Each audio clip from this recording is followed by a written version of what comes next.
Hi, I'm Heyzeus, and this video is going to look at some of the best Pearlescent skins submitted to the Steam Workshop. There's some really interesting stuff that's been added, and I wanted to have a bit of a look to see what type of skins might start showing up in the next case, or at least we're going to see as well as we can with the tiny file size artists are limited to with the GIFs they're actually allowed to upload to showcase their skins in the Steam Workshop. That, unfortunately, is going to be a grainy thorn in our side. Now, one of the real areas of ambiguity when it comes to Pearlescent skins is just how far to go with the effects. Now, I'm suspicious that some submissions aren't meant to be taken that seriously, but there are some much more serious attempts that could have a potential problem here. So, for example, there is this Deagle called the Toucan, and there's also this P90 called the Navascus. Now, these are very interesting uses of the effect, but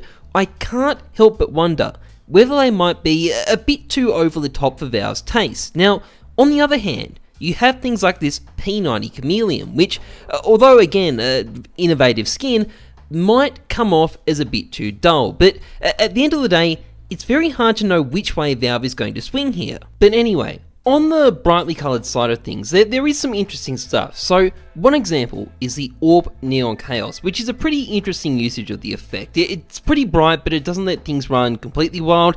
It does look a bit like the Orb Fever Dream though, so I do have some doubts about whether it could actually get added. There's also the Glock Moody, and this is a fairly interesting one. It's got a bit of an intergalactic theme to it, which I think is pretty cool. I like that sort of stuff. It kind of reminds me a bit of solar nebulas, as well as the sort of ultraviolet imaging that you see a lot in astronomy. And we've also got the Glock 18 Brain, which again I think is a pretty clever use of the effect. Like the other skins, it certainly embraces a slightly messy looking Pearlescent effect, but I think that's really a deliberate feature of the design, and Valve have been known to accept stuff like that. Again, the Fever Dream, and given this time we're looking at a Glock rather than an Orb, I think this thing is in with a shot. Now, there's also people who are experimenting with pattern-based finishes with these skins, and an example of this is the Ump Octopus. I quite like this one. Admittedly, Valve's file size limits mean we've got this exceptionally shithouse GIF, but the skin itself seems fairly interesting. It seems like octopuses have a common problem with shitty GIFs, by the way. I mean, check out this P90, which I think is a fantastic design, but that's not a GIF, that's a slideshow.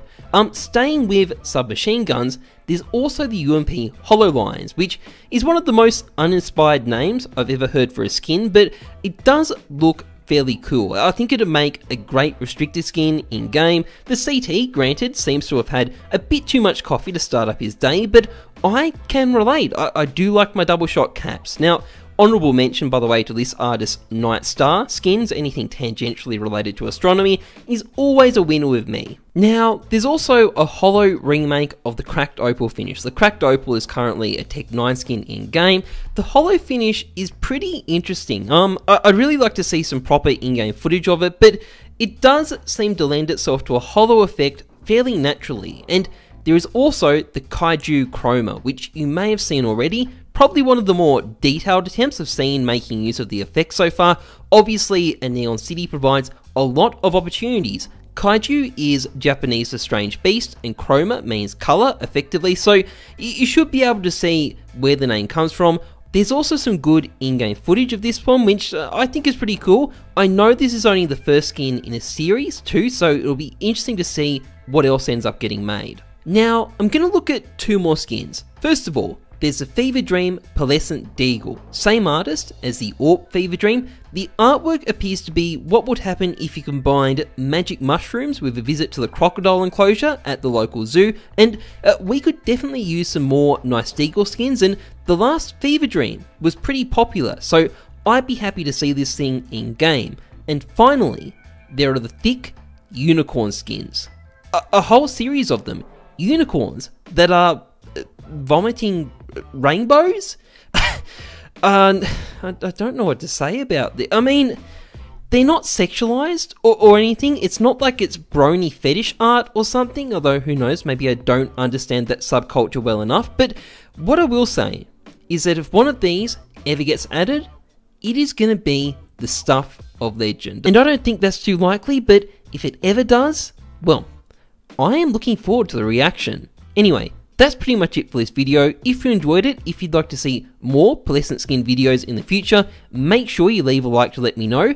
Our mystery comment is from Gerald Irving, who says, "Wow, this kid drags a Reddit sentence to a 10-minute video. This is what humanity has come to. The brain-dead people of the earth, watch this garb." Well, that is a brutal condemnation. Not just calling me out, he's calling out my audience too. Those are some fighting words. Gerald is taking us down a peg or two. Just devastating. And anyway, as always, trust the numbers, not your guts. I'm Heyzeus. Thanks for watching. See ya.